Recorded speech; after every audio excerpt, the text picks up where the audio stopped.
नमस्कार। अक्टूबर का महीना चालू हो गया और हम लोग जानते हैं कि हर साल अक्टूबर, नवंबर, दिसंबर में दिल्ली में प्रदूषण बढ़ जाता है। प्रदूषण के बढ़ने का एक बड़ा कारण इन 2-3 महीनों में होता है कि आसपास के राज्यों के अंदर जो पराली जलती है उस पराली का धुआं पूरे केवल दिल्ली में नहीं कह रहा, मैं तो कई बार ये सोचता हूँ कि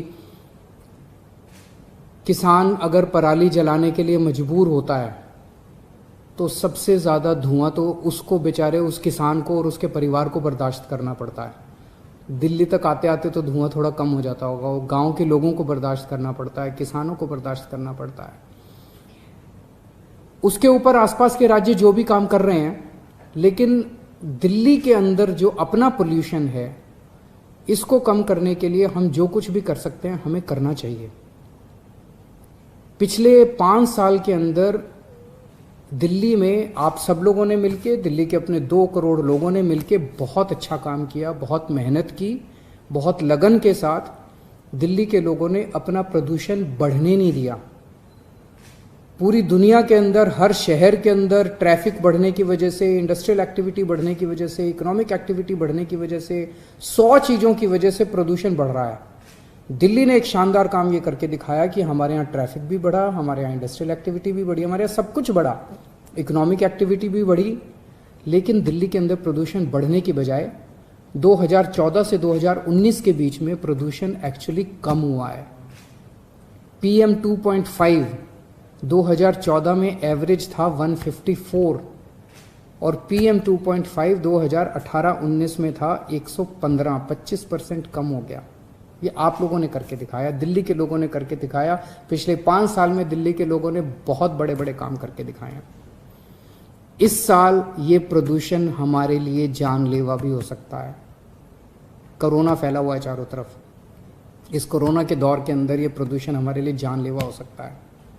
तो पिछले 5 साल में हमने कई सारे कदम उठाए। हमने बिजली 24 घंटे की, 24 घंटे बिजली करने की वजह से जितने छोटे जनरेटर सेट चला करते थे वो सारे बंद हो गए, उससे प्रदूषण कम हुआ। ईस्टर्न और वेस्टर्न पेरिफेरल हाईवे बना, केंद्र सरकार ने बनाया, उसकी वजह से काफ़ी सारे ट्रक जो रात को दिल्ली में एंटर किया करते थे वो एंटर करने बंद हो गए। जो दिल्ली के अंदर इंडस्ट्रीज़ गंदा फ्यूल इस्तेमाल करती थी, ऐसा फ्यूल इस्तेमाल करती थी जिससे धुआं बहुत निकलता था, प्रदूषण बहुत फैलता था, उसको हम लोगों ने बंद किया। और पीएनजी होता है वो फ्यूल जो कि साफ़ सुथरा फ्यूल होता है, हमने सारी इंडस्ट्रीज़ को ज़बरदस्ती करके उसके ऊपर शिफ्ट करवाया। मोस्टली इंडस्ट्रीज़ को, थोड़ी बहुत रह गई हैं, उस पर भी अभी काम चल रहा है। वो एक बहुत, उससे काफ़ी प्रदूषण कम करने में मदद मिली। जितने कंस्ट्रक्शन साइट्स होते थे वहाँ पे चलान करके, एनफोर्समेंट करके उनके यहाँ डस्ट का पोल्यूशन कम करवाया। प्लांटेशन किया बहुत बड़े स्तर के ऊपर पूरे दिल्ली के अंदर, और सुप्रीम कोर्ट के जो आदेश थे ग्रेडेड एक्शन प्लान के, उसको लागू किया। लेकिन अभी अपने को संतुष्ट नहीं होना, अभी अपने को पोल्यूशन को और भी बहुत कम करना है।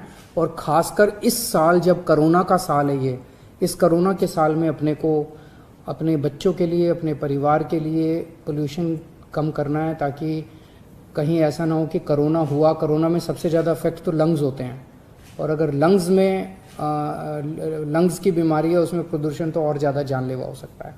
तो आज से हम प्रदूषण के खिलाफ युद्ध छेड़ रहे हैं। आज से एक कैंपेन चालू कर रहे हैं, युद्ध प्रदूषण के विरुद्ध। इसमें आप सब लोगों का सहयोग चाहिए। जैसे पिछले 5 साल में आप लोगों का सहयोग मिला, आप लोगों के सहयोग से, आप लोगों के पार्टिसिपेशन से हम लोगों ने प्रदूषण को कम किया।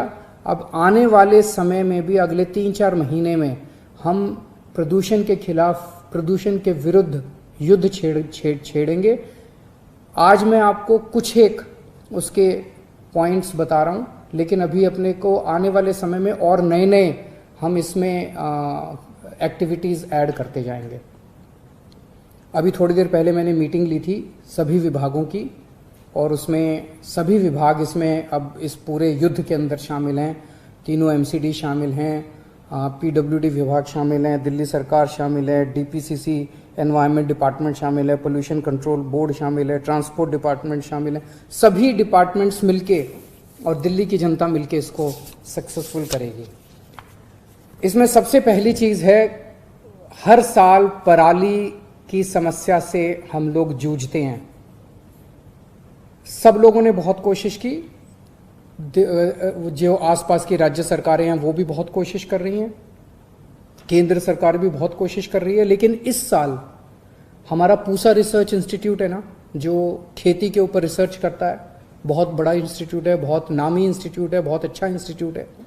उन्होंने इसका एक बड़ा सस्ता और सरल उपाय ढूंढा है। उन्होंने एक घोल बनाया है।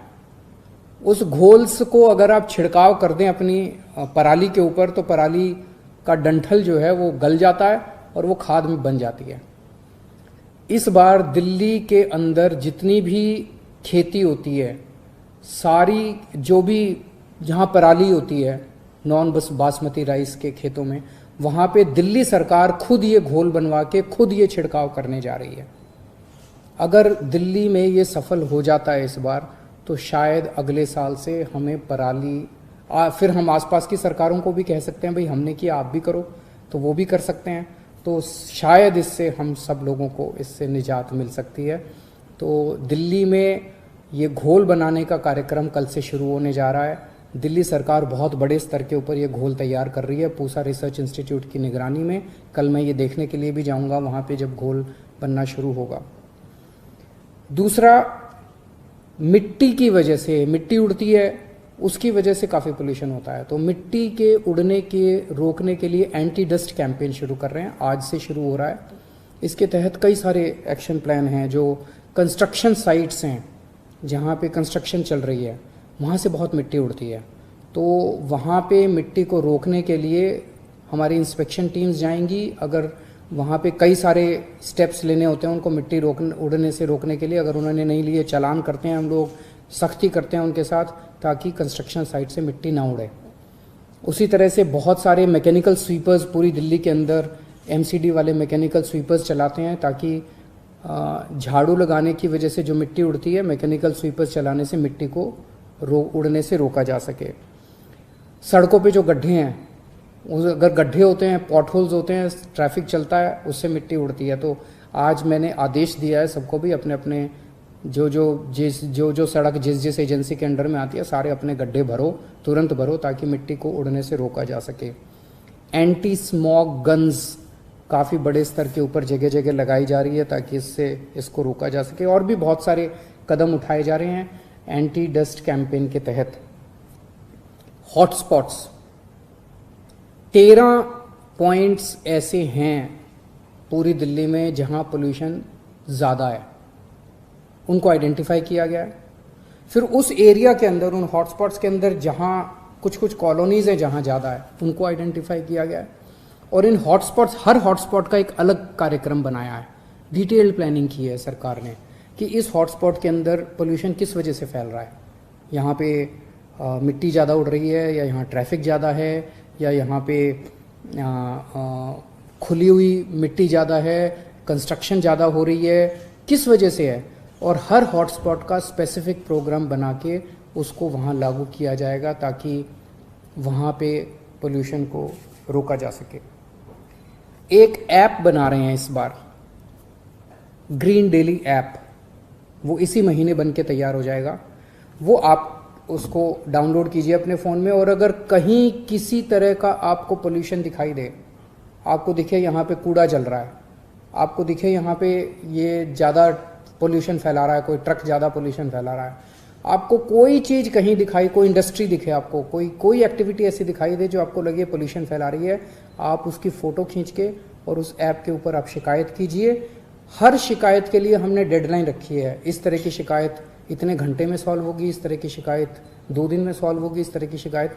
और मेरे पास मैंने डेली रिपोर्ट आया करेगी कितनी शिकायतें सॉल्व हुई और कितनी शिकायतें सॉल्व नहीं हुई। तो ये ग्रीन डेली ऐप अभी थोड़े दिन के अंदर लॉन्च किया जाएगा। एक हम वॉर रूम बना रहे हैं पोल्यूशन के खिलाफ। तो ये जितने भी स्टेप्स मैं अनाउंस कर रहा हूँ, और आगे और बहुत सारी एक्टिविटीज़ इस युद्ध प्रदूषण के विरुद्ध कैंपेन के अंदर शुरू होने जा रही हैं, उसकी मॉनिटरिंग इस वॉर रूम से की जाएगी और डेली रिपोर्ट मेरे पास आया करेगी कि कौन सी एक्टिविटी कितनी सफल हो रही है, कौन सी एक्टिविटी कितनी की जा रही है और कौन नहीं कर रहा। ट्री ट्रांसप्लांटेशन की एक हम पॉलिसी बना रहे हैं। पेड़ काटे जाते हैं, अभी मान लीजिए आपको कोई बिल्डिंग बनानी है, मान लीजिए आपको कई सारी एक्टिविटी, सड़क बनानी है, सड़क बनाने के लिए आपको पेड़ काटने हैं। कई बार पेड़ काटने ज़रूरी हो जाते हैं सड़क बनाने के लिए, बिल्डिंग बनाने के लिए, लेकिन अभी तक ये पॉलिसी थी कि एक पेड़ अगर कटेगा तो उसके एवज में 10 सैपलिंग्स लगाए जाएंगे, 10 नए पौधे लगाए जाएंगे। अब वो जो 10 नए पौधे हैं उसको तो पता नहीं कितना टाइम लगेगा, पेड़ तो पूरा हरा भरा बड़ा पेड़ था, उसके बदले में 10 सैपलिंग पता नहीं कितने दिन लगे। तो अब हमने ये पॉलिसी ला रहे हैं, अगले हफ्ते 10 दिन में पास हो जाएगी कि अगर कोई एजेंसी पेड़ काटती है तो उसको उसमें से 80% पेड़ वहाँ से ट्रांसप्लांट करके नई जगह लगाने पड़ेंगे। तो हमारे पेड़ कम नहीं होने चाहिए। तो वो एक के बदले 10 तो करेगी, इसके साथ साथ जितने पेड़ कटेंगे उसके 80% कम से कम पेड़ ट्रांसप्लांटेशन करके लगाए जाने चाहिए। और इलेक्ट्रिक व्हीकल पॉलिसी, वो तो मैंने कुछ दिन पहले अनाउंस की थी, वो देश ही नहीं बताते हैं, पूरी दुनिया की सबसे बड़ी सबसे प्रोग्रेसिव पॉलिसी है, सबसे अच्छी पॉलिसी है। वो भी बहुत जल्द पॉलिसी अनाउंस की थी मैंने, लेकिन अब लागू हो जाएगी और लोगों को उसके तहत इलेक्ट्रिक व्हीकल्स खरीदने में सब्सिडी मिलनी चालू हो जाएगी। तो ये सारी चीज़ें हैं जो दिल्ली के लोग मिलके, दिल्ली सरकार के साथ मिलके लागू करेंगे। आसपास के राज्यों से मेरी हाथ जोड़ के अपील है, क्योंकि अगर हवा खराब होती है तो हवा ये नहीं देखती कि हरियाणा की, पंजाब की, उत्तर प्रदेश की, उत्तराखंड की, हिमाचल की, बिहार की हवा तो इधर से उधर जाती है, उधर से इधर जाती है, पोल्यूशन उधर से इधर जाता है, इधर से उधर जाता है। हमको सबको मिलके जब तक हम सारे मिलके हवा साफ नहीं करेंगे तब तक इसका इम्पैक्ट नहीं होने वाला। तो 2-3 चीज़ें मैं आसपास की सरकारों से निवेदन करना चाहता हूँ। एक तो ये कि कोशिश करें कि ये जो पराली जलाने का पूरा सिलसिला है, अभी मैंने बहुत किसानों से पंजाब में बात की। किसान कहते हैं जी हम खुद दुखी होते हैं, बोले आप तक तो पोल्यूशन बाद में पहुंचता है, पहले तो हमारे बच्चों के फेफड़ों में पोल्यूशन जाता है। लेकिन हम करें क्या? हमें इसके लिए मदद चाहिए, सरकारों से मदद चाहिए। हमें इसके लिए अगर सरकार मदद करे तो मैं सभी सरकारों से निवेदन करना चाहता हूं कि जैसे दिल्ली सरकार ने इसका एक ऑल्टरनेट निकाला है, हर सरकार अपने अपने स्तर के ऊपर इसका ऑल्टरनेट निकाल के अपने अपने किसानों की मदद करें, ताकि ये पराली जो आज एक समस्या बन गई है, ये पराली एक अवसर बन सकती है। ये पराली किसानों के लिए इनकम का सोर्स बन सकती है। दूसरा, हमारे दिल्ली के लगभग 300 किलोमीटर के दायरे में 11 प्लांट चल रहे हैं बिजली बनाने के, कोयले से बिजली बनाने के, और इनसे इतना पोल्यूशन आता है, इतना पोल्यूशन, वो दिल्ली में आता है पोल्यूशन। ये 11 प्लांट बिजली के, कोयले के, दिल्ली में 2 कोयले के प्लांट चलते थे, हमने दोनों बंद कर दिए। अब दिल्ली एक ऐसा शहर हो गया है जहाँ पे कोयले का एक भी प्लांट नहीं है, पावर प्लांट। लेकिन हमारे दिल्ली के आसपास 300 किलोमीटर में आसपास के राज्यों में 11 प्लांट चल रहे हैं। सुप्रीम कोर्ट ने आदेश दिया था कि दिसंबर 2019 तक इन प्लांट से पोल्यूशन बंद होना चाहिए। अभी तक वो आदेश पालन नहीं हुआ। मेरी हाथ जोड़ के विनती है कि इनमें पोल्यूशन ख़त्म किया जाए। और दिल्ली के आसपास बहुत सारे ईंटों के भट्ठे चल रहे हैं, वहाँ से बहुत पोल्यूशन आ रहा है। इनके ऊपर भी लगाम लगाने की ज़रूरत है। बहुत बहुत शुक्रिया।